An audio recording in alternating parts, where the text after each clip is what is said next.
There you go, Nathan. Take it away. Welcome to the Elixir Roundtable with DockYard. This is a podcast where the tables are very round, always round. Today we're going to be talking about a couple different topics. First off, Zach is going to talk to us about some feature flags and how we use those in applications. So, Zach, you're up. Cool. Yeah. So over the past month or so, I've sort of started on this journey of learning more about feature flags and what they are, how to use them, and how to plug them into Phoenix and Elixir application. Um, and so just kind of setting a little context around how I sort of ended up being interested in taking a look at this stuff. On my most recent client project, we're significantly increasing the size of the development team, and we're also sort of transitioning from a team that was very small with some of the sort of founders creating the code base to more how can we have maybe 2 or 3 times engineers now contributing to the code base effectively. And so I was sort of looking into what are potential solutions that we can find that can help allow these sort of founders to begin to step away from the code base a little bit and maybe take on more of the leadership roles as a company grows, and transition the rest of the team into contributing safely and productively to the code base. So I thought that one of the nice things, one of the ways that we could sort of get towards that would be to we want to reduce risk at all these different touch points throughout the development process. We want to make merging PRs as low risk as possible. We want to make deploying code lower risk, and we want to make releasing features lower risk as well. All of those things can help engineers feel more empowered to make changes and make contributions, and also to help leaders begin to step away from the previous roles where maybe they were needing to check on every pull request or something like that before code could go through. They can feel safer that there won't be, or there's a much lesser chance of there being consequences or negative consequences when merging or moving things forward. Then they can help sort of step away a little bit. So the solution that I sort of landed on is leaning more into eventually a more trunk-based development and sort of feature flag flow for developing features and releasing things. And I started tinkering with a library called Fun with Flags, which I can share a little demo that I put together with that for a little personal project of mine. And essentially, Fun with Flags gives you a nice little, I can share my screen now and sort of describe what I've been getting at. So on the right side of the screen is a nice little sort of Bootstrap UI dashboard that Fun with Flags offers. Gives you the ability to create new flags. You can toggle things on and off. And then on the left side is a little project that I put together to help me with my fantasy football draft this year. I'm 4 and 6, so I'm not sure it worked that well, but I had a good time building it. And so just a little sort of demo of what I'm talking about. I have two flags here. One's called Player Search. The other is Enable Maintenance Mode. And this application on the left is, it's one big live view right now. So you can see maintenance mode is currently disabled, but if I want to enable maintenance mode, the live view is subscribed to a pub sub that Fun with Flags is sort of publishing feature flag updates. And so when I clicked enable, we've now updated to being in maintenance mode on the left. And if I click disable again, classic personal project not working. Good times. There we go. Anyway, now it's back. And so this is sort of the path that I started exploring with feature flags. We can also, target which particular users can view them.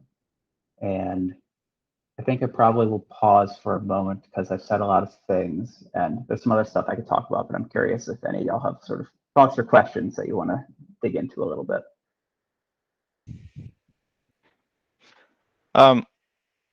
I think that the context you put this in is very interesting, where you've got a team that's growing and you're trying to make way for more people to contribute and do that more smoothly. Mike has put a lot of thought into the sort of things that make that work, and maybe we can come back to some of those things later if you want to do that. I definitely think that having long-running branches is super painful. Like, I think the ideal lifetime for a branch is like a day or two, maybe. And like merge that thing, because the longer you keep it open, the more breaking changes pile up underneath it, and people are making conflicting work. So I think the idea of being able to merge things and have feature flags is great. I haven't actually used them a whole lot myself, or at least and the usages that I've had have been pretty simple, kind of like just a Boolean, but there's definitely more that library can do.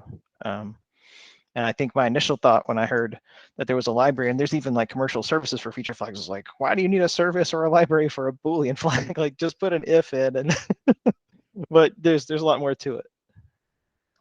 Yeah, definitely. It's sort of it's definitely been a bit of a Pandora's box as I've started learning a little bit about it. Because you start thinking, yeah, like it's a true false toggle. Can I just have like a config file that we pull some stuff from, and then we can make things appear and disappear. But these more fully featured solutions give you a whole bunch of other tools, and it kind of lets you shift away from maybe a sort of like feature factory kind of mindset where you just need to like build the thing and roll it out, to something that lets you really like on a more granular level manage the way that features are released and exposed in your application. One example is you can do things like percentage-based rollouts. So maybe you have a feature flag that you only want to evaluate to true 10% of the time, or for like 10% of users. You can roll out a new feature to 10%, make sure that you're not getting any more bug reports, or there's not like a crazy uptick in like your error logs. And then as you feel more comfortable with a feature being rolled out, you can slowly increase that percentage until you're up to 100%. Or you can configure kill switches in feature flags. Maybe you have a third-party like integration that you're working with that can sometimes be flaky, and rather than having your support team have to always deal with messaging when like this third-party integration goes down, you can have a flag that just turns off that feature while your integration just isn't working. You could also, if you're maybe testing a new database query, for maybe performance or something like that, you could have a feature flag that 10% of the time or whatever, we pivot to this other query in the database, and then you can check your database usage and see, like, is it going up, is it going down, and you can kind of slowly test in production to see how some of these how your system is behaving. What's up, Rockwell? Hey, Rockwell here. We forgot to do intros at the beginning. Right. Could you talk a little bit about, do you have any concerns around sort of pushing the complexity of feature flags sort of down to like the engineering side of things, where like even now you don't have long running branches, but now you have like long running if statements sprinkled throughout your code everywhere. And I can imagine for complicated features or features that are intertwined with each other, that the sort of truth table of I don't know, things you have to different conditions you have to test to make sure everything plays together nicely, that seems like a real concern for me. And I don't know, I know you're just kind of exploring this right now, but I didn't know if you'd given that any thought. Yeah, there's definitely the temptation to initially feel like it's a bit of like a silver bullet, because like, yeah, you can say a lot of really awesome things about what we can do when we have this like real-time flexibility to toggle stuff on and off. And yeah, it's definitely one of the trade-offs that you have to be very disciplined in how these things are managed. I think some things that could potentially be done to mitigate that is to set up a good set of conventions around how feature flags are named. Perhaps the team has a couple of different categories of flags. Maybe they have, permanent operational flags that it would be something like the third-party integration kill switch type flag. There could also be, probably the most popular one or most common one would be temporary flags that would be used to develop some feature behind this flag. And then it's the team's responsibility to go back in and remove that eventually once the code has been rolled out. I saw that it could be useful to add a date timestamp into the flag names. So that way, maybe a flag would read like TMP underscore like year, month, day, and then the flag name. So that way you can, at a glance in the code base, get an idea of how old some of these flags are. I know that, some more mature, like sort of enterprise tools for feature flags offer other features for keeping track of how many times a flag has been evaluated and what values it's been evaluated to. So you can look at statistics and see like this flag has been out for 3 months and it's evaluated to true 100% of the time. So we probably can remove it now. And that kind of insight is things that you can get. It definitely, let's see, to your point about all of these if statements, I definitely wouldn't recommend having like if some huge block and then else some other huge block of stuff. And I think us working largely in Elixir, we're pretty comfortable either like pattern matching on different functions or having like if flag, then do this one implementation or do this other implementation and have that stuff abstracted out into functions. I think there's ways that the complexity can be managed, but it definitely would take some discipline and practice. I'm curious to kind of, bump into some of that friction that I'm sure will exist and then kind of working through it. But I think there's a balance and good solutions to be found.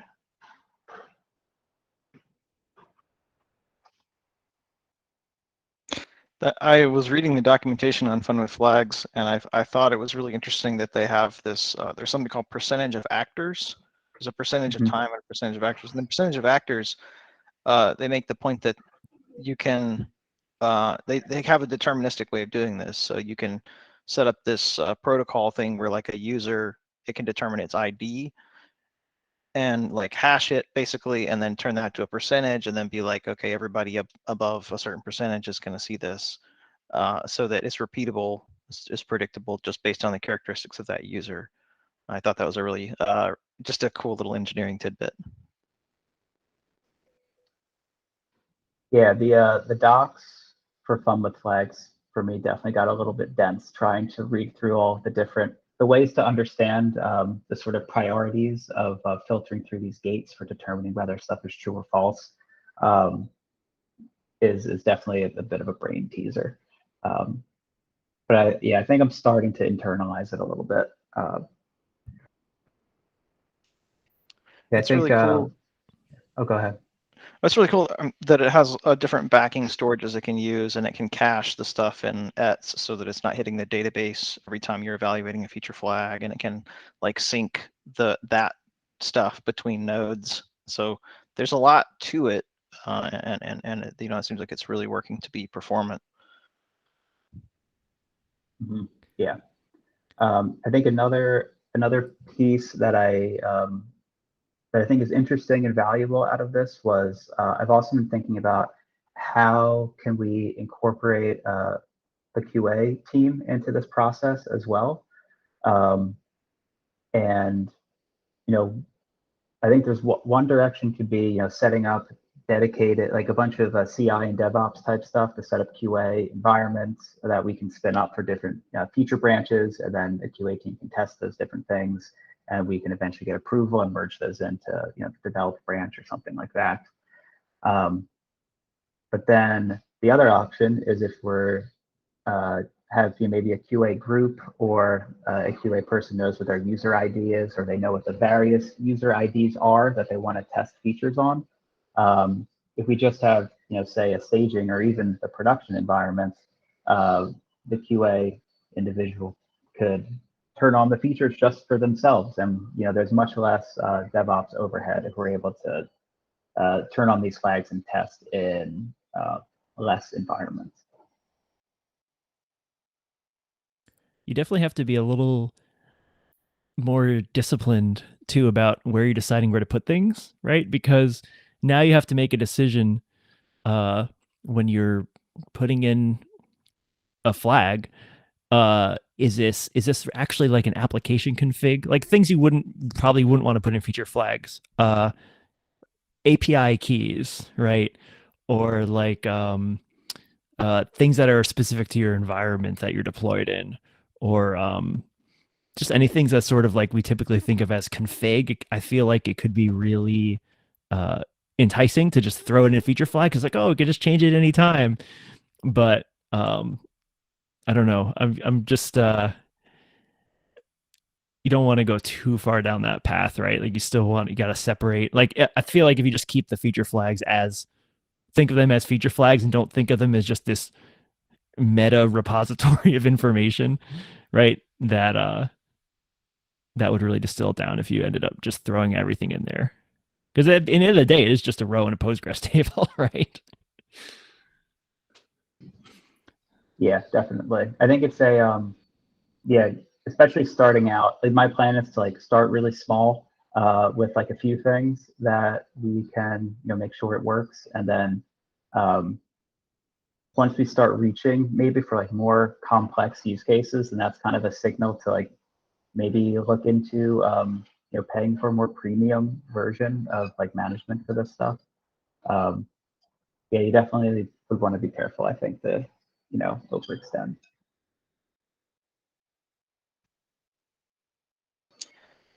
Can you talk about like what kinds of projects might you want to use this on? Because it seems like it wouldn't be a fit for every project. Or just give my thoughts on like when you're dealing with a really public-facing, like on the market e-commerce site or something like that, you might want to roll out a feature to a certain percentage of users and see if you're kind of A/B testing to see if it increases sales or something like that. Or maybe roll it out to your power users first or something like that. For something like an internal application or like a workflow kind of tool within a company, I think you probably are able to communicate with people more, and you might even be able to tolerate more downtime, and so like the dynamics there might be different. You might not need something like feature flags in a situation like that. What sort of criteria are you thinking through of like when this is a fit? Yeah, I think that's a really good point. Sorry if there's a little background noise. But yeah, I was thinking. So a lot of projects that I've worked on have been either like internal projects or haven't rolled out to a production base yet. And yeah, those are kind of situations where you don't have to think about sort of managing features that are like live out in the environment as much. I think you're able to look at something from the perspective of yeah, do we have like a user base that's looking at this thing, or are we going to have like a set of features that we want to manage? Then that's when feature flags can help out with that. If it's like an admin tool where we just need to like build the thing and it's a much smaller user base that you might have a direct relationship with, then it might not be as necessary.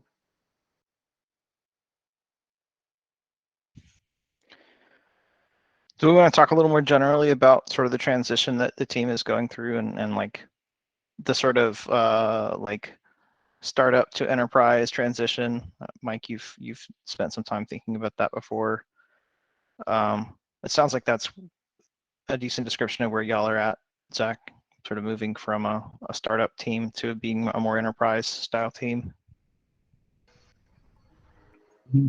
Yeah, I think I mean, one of the key things is, well, the word enterprise, it gives me pause a little bit, but because I think one of the main goals that we have is still to we want to remain a product focused team, and we want engineers to be able to speak to all different aspects of the product and not feel siloed and just working on like their piece and just focus on like shipping their features. And so, but we definitely, yeah, we need to set things up to have a development team that can scale and grow more than just the small nimble startup kind of mindset. Yeah, I think the word enterprise often carries negative connotations of like bloated, horrible software and bureaucracy and things like that. But I think like just I sort of was reflecting on some of the stuff after talking with Mike a while back about how just the differences between like the scrappy 1 or 2 person team versus when you have a bunch of people, and that's that's really the difference you're dealing with when you've got a new product and you've got 1 or 2 people working on it. For one thing, the product is basically worthless at that point, right? So at the beginning, like when you've got 1 user, like if you take the thing offline, nobody's hurt. And so you can change things. You don't really need to communicate with people. You can use hacks because you're the only person that needs to understand them. There's a lot of stuff that you can do and kind of play fast and loose. But as you get customers, then you start having a stake in having the thing continue to work. So you're like, oh, now I need to have like not so much downtime or maybe no downtime when I deploy.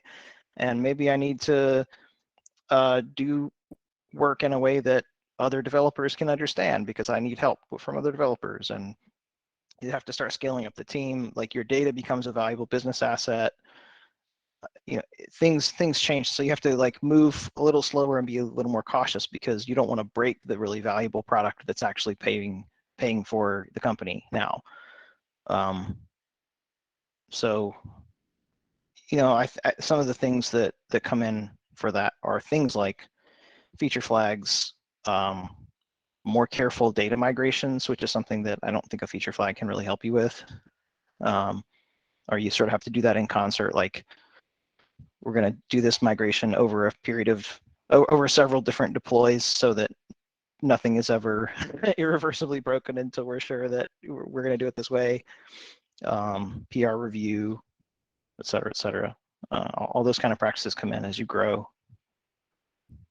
Just because you have more value in the thing that you've made and you need to protect that value.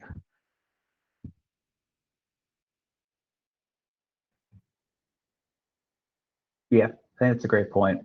Having worked on some projects with Mike that he set up, I feel like at least one of the things that I really liked was, we had a script that we always ran after we pulled things down from the develop branch.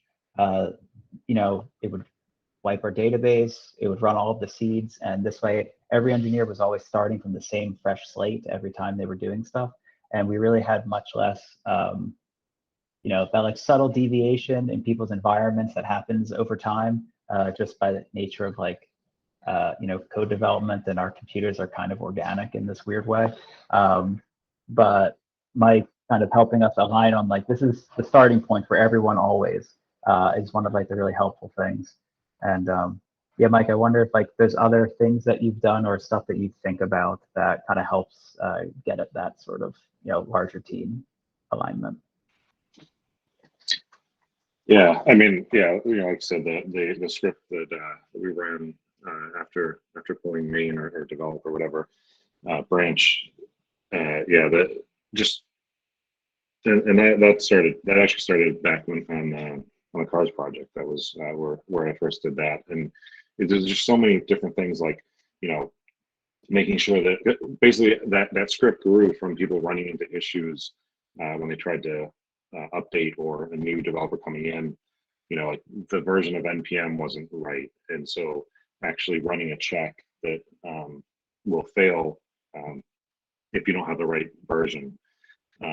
Automatically running ASDF install. So if we change the version of Elixir we're running, the next, as soon as you pull that, it'll build and start running the latest version. Hex, we ran into some issues. There was like a bad version of Hex at one point. There's some issue with Hex, and so having hex.install in that script was good, because that made sure that everyone had the latest version. Like I said, and it just grew over time from things that people ran into. So I did mention in the Veeps talk that I'll probably put a blog post out kind of detailing some of those things over the next month or so. But yeah, there's all sorts of stuff you can do there that will help.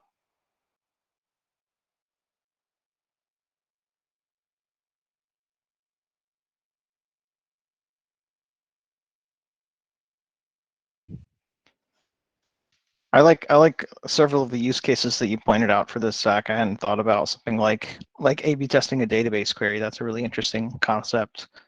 So definitely some cool use cases to think through. Yeah, I'm definitely excited to kind of keep exploring and kind of see where this goes. I feel like there's a lot to learn and a lot to practice. So yeah. Cool. Zach, are you tracking that out as a library, or is this just something that's on a client project at the moment?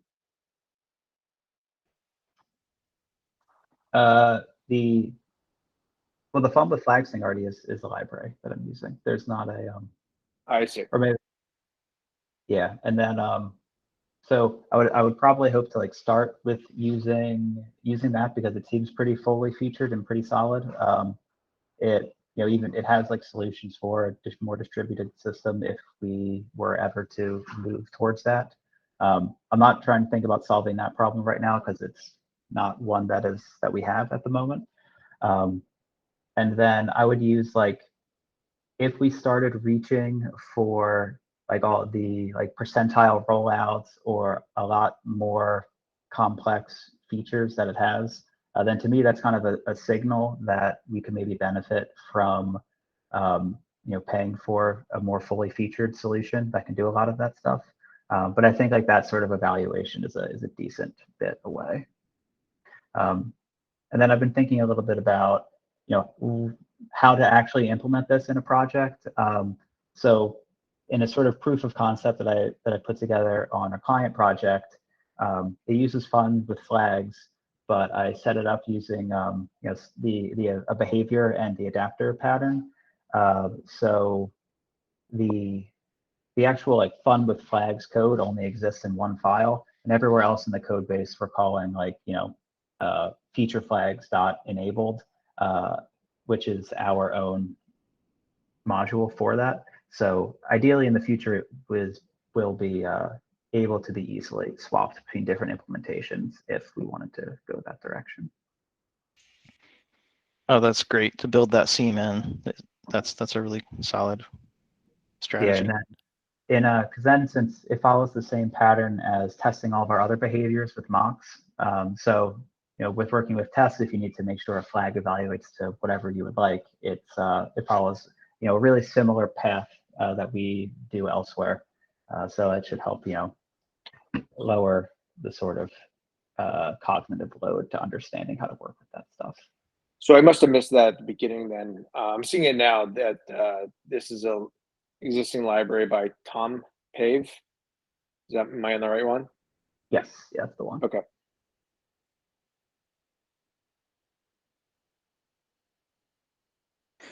Yeah, this library looks really cool, and it can do a lot. But if somebody's thinking about, I have a use case for like a simple use case for a feature flag where I want to be able to merge this feature but I also want to be able to turn it off if something is going wrong or whatever.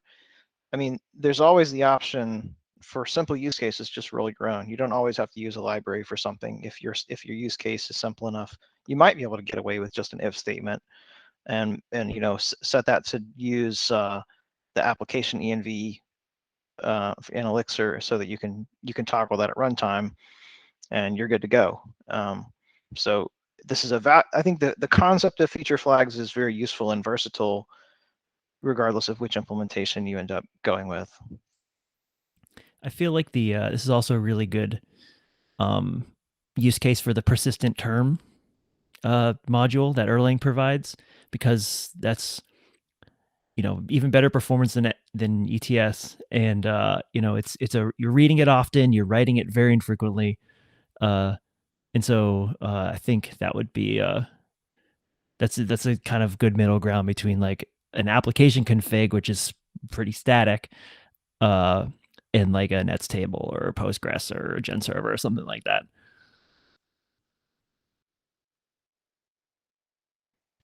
That's Yeah. a thing I have to learn about. The application, when you read application get env, application module, I believe that's actually backed by a Nets table underneath. So it's equivalent to reading from a Nets table. Right, the persistent term could be a great fit here. You have to read some of the warnings about what effect it does have when you update something, but given that you're going to be reading it a lot and writing it infrequently, that might be a good tool.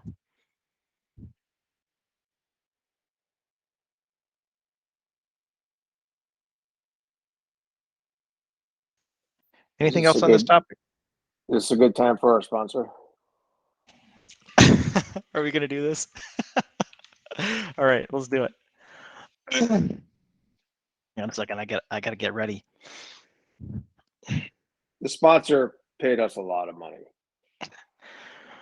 This podcast is brought to you by Smithington's Mustache Repellent. Are you hounded by a disembodied mustache? Do its bristly slitherings haunt your dreams? Try Smithington's Mustache Repellent. Guaranteed to repel mustaches of up to 2 feet in length, Smithington's Mustache Repellent is the safest and most powerful repellent available without a prescription. Available in 3 refreshing scents: cinnamon, fresh cotton, and curry powder. Order yours today. I don't think that business is going to stay around too long.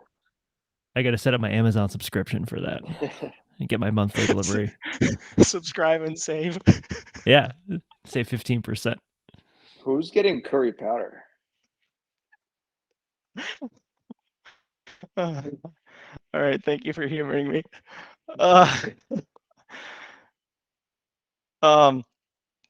The other topic that I wanted to talk about, just pretty much just to put a link in the show notes because it's cool, is PJ Ulrich, I guess is how you say the name, has a really cool gist that we have up on GitHub. Sorry, not we. It's not ours. PJ Ulrich has posted this gist. It's big O time complexities for Elixir data structures. Nathan, if you fork it, it can be yours. Yes, but it's an analysis of like, for example, the map structure in Elixir. Access time is O of log n, search is O of log n, insertion is O of n if it's less than 32 elements, and O of log n if it's greater than or equal to 32 elements. And it goes through list and so on, and in kind of, as I came over from Ruby to Elixir, I had spent some time in Ruby thinking about how hashes work. I actually gave a talk a while back, quite a while back. It was 2008 or I don't know. Anyway, I gave a talk years ago about, no, that was 2014, about how hashes work internally. The hash data structure, or known as a map in some languages, or a dict, that the key value data structure. In languages with mutable data, that's essentially implemented using an array underneath, so that you have it translates your key to an integer, and that way you can hop straight to that spot in the array, which is random access straight into memory to that spot. And then when you update it, you go straight to that memory spot and just replace it. But because we have immutable data in Elixir, they have to do things differently. So the performance characteristics are slightly different on Elixir maps. And I spent a little time reading about that recently because I had always been curious about how they work, especially like the ability to update a map and not have to build an entirely new map in memory. I was like, how does that work?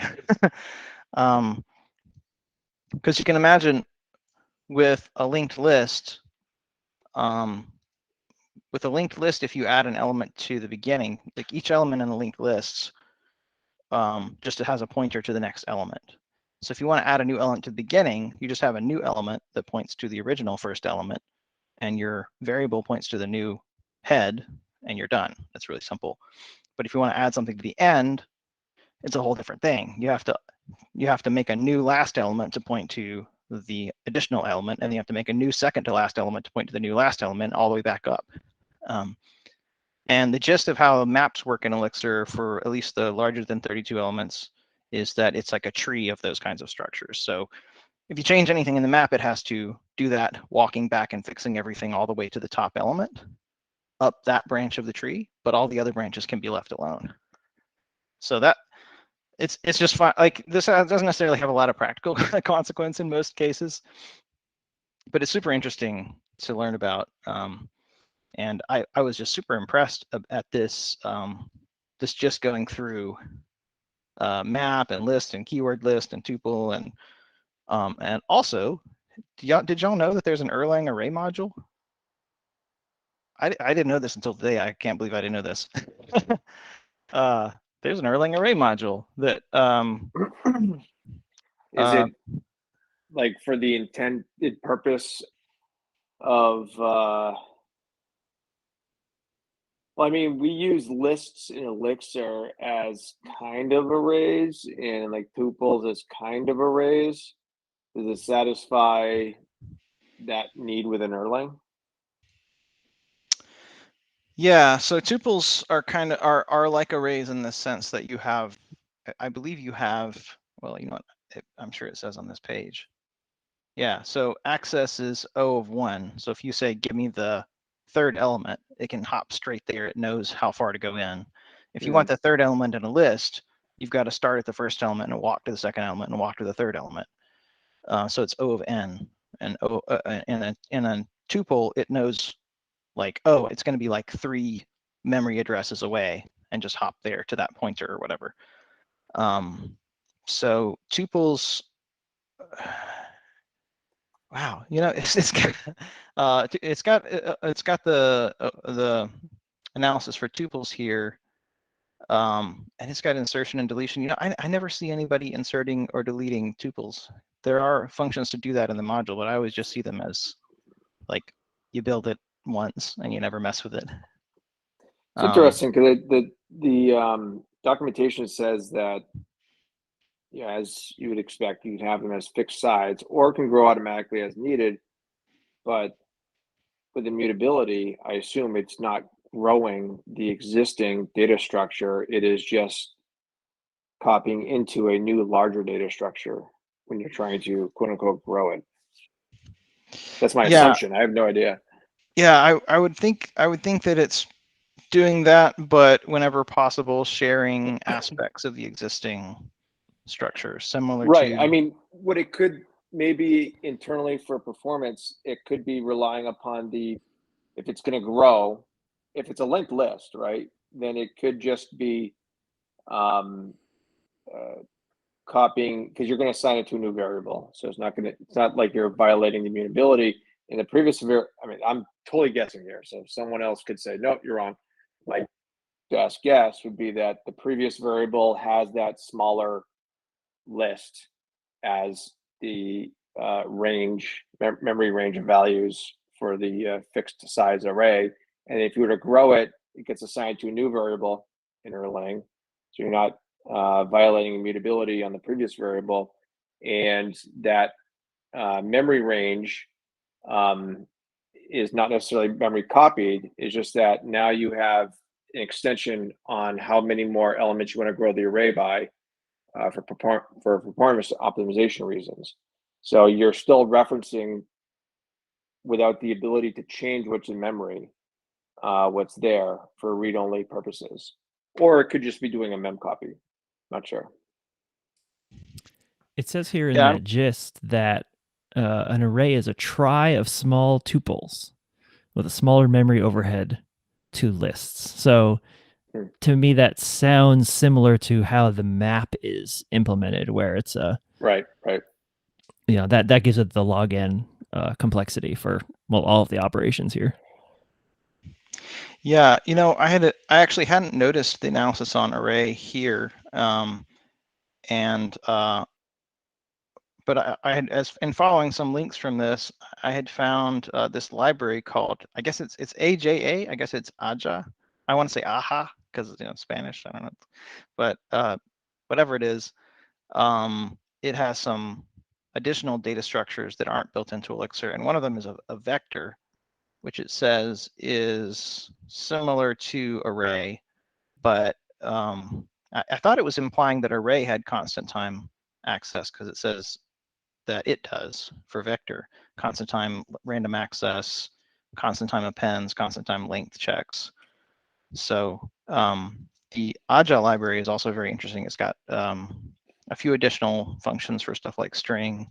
It's got an ordered map, and it's got this vector structure. But I think it's really cool just to see the different data structures that are available. You've got stuff like lists and maps, but you've also got tuples. You've got this array module. Erlang also has a queue module, which lets you append and pop from either side of it. So you can have like a first in, first out queue, or a last in, first out queue. That can be really handy. It's just neat to see all the data structures available to us, even if we don't typically use them. So the Agile library has code gen.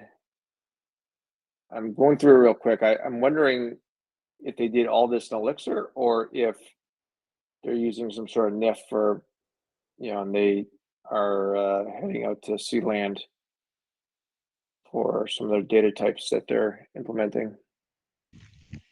The GitHub repo for it shows languages is 100% Elixir. Oh yeah, you're right. Okay. That's interesting. I was in one file and it referred to the C module. And I wonder if that's I think that's just an alias for the CodeGen modules that they have. And looks like they do some compile time, just some macro work in order to potentially get in some of their, let's see here real quick. I'm talking while reading at the same time. It's not working for me. It's all shut up. But this is interesting. There was some language, I can't find it now, but some language I was looking at recently, they had the complexity of the operations just inline in the docs. Like it was a first class citizen of the documentation for innumerable things. And I don't remember if it was Python or if it was Rust. I'm looking through them now. I don't see it. I can't find it now, but I just thought that was so, I don't know, refreshing to see, just to have them put that right up front, because it is so important, especially for a standard library where everyone is going to be using it. Right. And I think this was brought up in our Slack the other day, and somebody referenced a thread somewhere where I don't know if someone on the core team responded or if it was just brought up anecdotally, but it seemed like the consensus was the reason why these may not be in Elixir's documentation is because the order of complexity of the underlying functions that Elixir relies upon are really on Erlang's plate. And so aligning that documentation with any changes it made, because you can have different versions of Erlang running the same version of Elixir. That being said, it'd be nice maybe if Erlang's documentation had that order in the document. I know that there was, so I'm surprised it hasn't happened yet. And I heard about this years ago. They're actually, I think after Elixir came out, and Josie did a good job with getting out this nice looking documentation, command line tools, and all this. I know that there was a desire, or at least there was discussion of desire on the on OTP's part of not necessarily rewriting, but kind of redoing their documentation to not make it look like somebody scanned pages out of a manual and threw it up on the, put it through OCR software and threw it up on the web. And I'm surprised that hasn't happened yet to modernize Erlang's documentation. If that ever does happen, it would be nice to see some of this in there. At that point, you could have Elixir's documentation reference Erlang's original documentation, saying like, here's the underlying function we're using. Go check out the order of complexity for the version of Erlang that you have installed. Because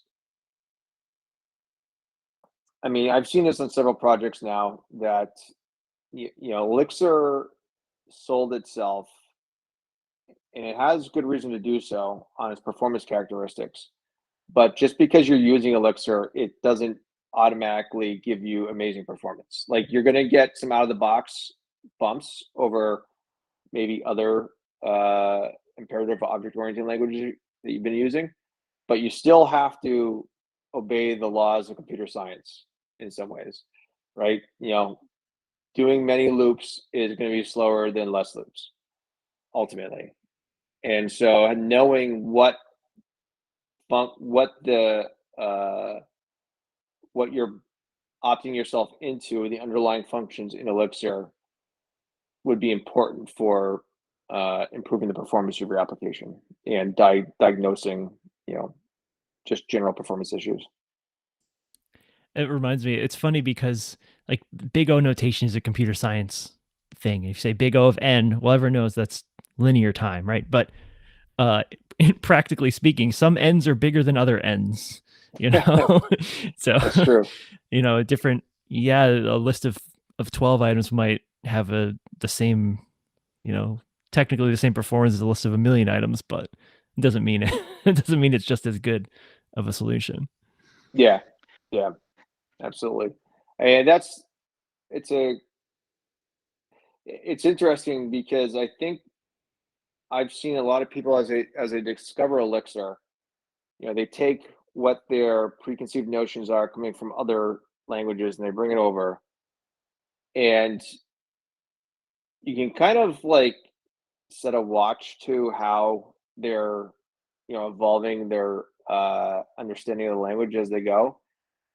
And so like the first thing that they people always ask for is like, how do I pipe into the second argument? And that's always kind of like the first thing that new Elixir engineers ask. And then eventually you see people start to discover streams, and then all of a sudden it becomes like stream all the things. And so there's definitely common themes amongst discovering the language as you go, and I think that's good, but it's also kind of a lesson in discipline on ultimately like knowing when adding the complexity for the sake of performance is worth the trade-off. And it is just sometimes as easy to introduce major performance issues in Elixir as it is in other languages. Just because you're using Elixir doesn't automatically mean that it's going to scale like crazy. I think that you have an easier time of achieving that scalability in the language, but it doesn't protect you from doing dumb things. Yeah, and it's easy to focus on the wrong thing too when you're trying to make something faster. I mean, big O notation is all about as n gets extremely large, and so like the performance of your map access matters if you're going to Right. have a million keys in there. But if you only are going to have 10 keys, like who really cares? Yeah, exactly. Like Um, so I mean, a good example of that is today, Sergio posted his source code on a actually it's like a card game or something he's developing, Elixir, to kind of have him learn supervisor patterns and such. And I was making kind of anecdotal performance optimization recommendations, and these things essentially have zero impact upon the actual runtime of his app. But I do think that kind of getting in the habit of some of the things is good to know at this microscopic level, so that when you get to that macro level where they actually can impact. So like the recommendations I was making, I think that this is another example of where you can kind of once you start doing a lot of it, you can start to treat the world as like nails, and like, you know, you always have the hammer, is moving stuff over to compile time as opposed to runtime. And Chris touched on this in his what's the name of his book, the macro book, the prog macro book. And I think yeah, even metaprogramming Elixir. yeah. So if I remember, there was some sort of like breakaway section in there where I think right at the beginning he kind of says like, don't metaprogram, but if you need to, here's like 140 pages on how to do it. It's not, yeah, that's not exactly what he says, but there's like something to that extent. And the takeaway there is that, you know, you have this power if you need it, but you shouldn't overcommit to it, and you should not, you know, start to push everything in there. And so, yeah, some things are going to, maybe most things are going to be much faster if they're done at compile time. But what you're really introducing is now the complexity and the overhead around debugging and having to manage that stuff that's over to compile time. And to Rockwell's point, you know, the scope and scale of what you're trying to optimize should probably be taken into consideration first. You know, does it really make sense to optimize something that is, you know, a list of like 10 items? No, of course not. You can get away with just accessing it like normal, especially if it's, you know, some sort of static list. As opposed to if it's 10 million items, like, sure, that's, you know, that's a candidate for optimization. I'm not hinting at anything, but I think Mike may have more to speak about this at the next roundtable. Yeah, we had a we were using an address library on a client project recently, and some of the we were using it for populating, you know, drop downs on an address form. Pick your country, pick your state, that kind of thing. And the countries, the list of countries was available at compile time, but as soon as you went one level deeper and you wanted to say, give me all of the, you know, territories in this country, the states or whatever, it would go to disk, parse a YAML file, and then give you the response. And Fun. yeah, and so that's like, that was noticeably causing lag in live Yeah, views. It was bad. And so we just use a little macro to just do all that stuff at compile time. And yeah, it took it takes a few seconds to compile that module. You start to get warnings in the compiler like, hey, things are taking a while. But Yeah. you know, I'll take the hit once as opposed to, you know, 1,000 people taking lots of little hits later. It's interesting because country list has a history around performance issues on the client in multiple presentations. So going back to client-side application development, one of the real first performance issues that we noticed around Ember was rendering out select lists with countries in them, because there's, I don't know what, 300 something countries, and so you're having a select list where you are on at runtime building out 300 plus elements, and at that time Ember's template, this was before HTML bars, I mean it's handlebars originally, handlebars was, I believe it was attaching observers to every single element, and so there was just this massive overhead. And so and this kind of also played out in any instance where you had a list of multiple things. So on the client, there were certain workarounds that also are really being used on like native as well for performance reasons. So if you had a list of, let's say, 1,000 things, and that takes a while to render in real time, the idea is, do you need to really render out 1,000 things, or can you calculate what the actual viewport offset is going to be, and then make the scrollable section to that viewport size, and then just render what you have in that's visible, and then as you're scrolling, you anticipate and kind of have this acceleration towards, and saying you're going to render out the next 10 as you go. I actually don't know if LiveView has hit any of these type of problems yet. It's funny how kind of these things that were identified and then not really solved but worked around on the client a decade ago are just again presenting themselves. So these are always going to be problems that we're constantly dealing with.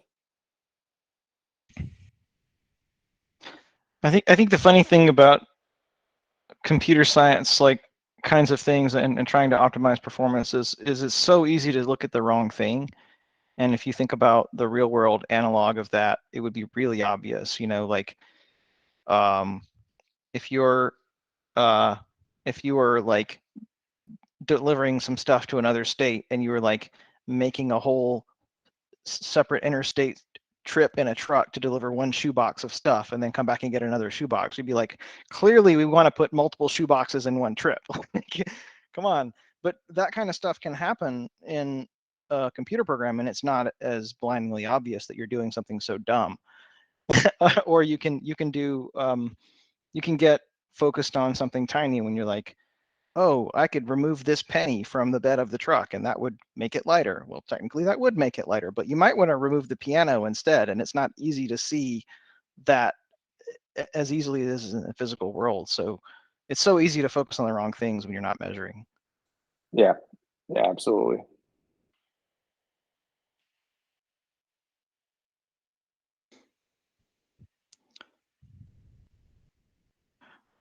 Anybody else got anything else they want to bring up or add on to what we've been talking about? I liked your metaphors. Thank you. Yeah. All right. Well, thanks for joining us on the Elixir Roundtable, and we'll catch you next time. See ya. Bye. Bye. Oh, he just peaced out. All right, now I got to do the thing. You got to figure out how to stop the recording. I got it. I'm a professional.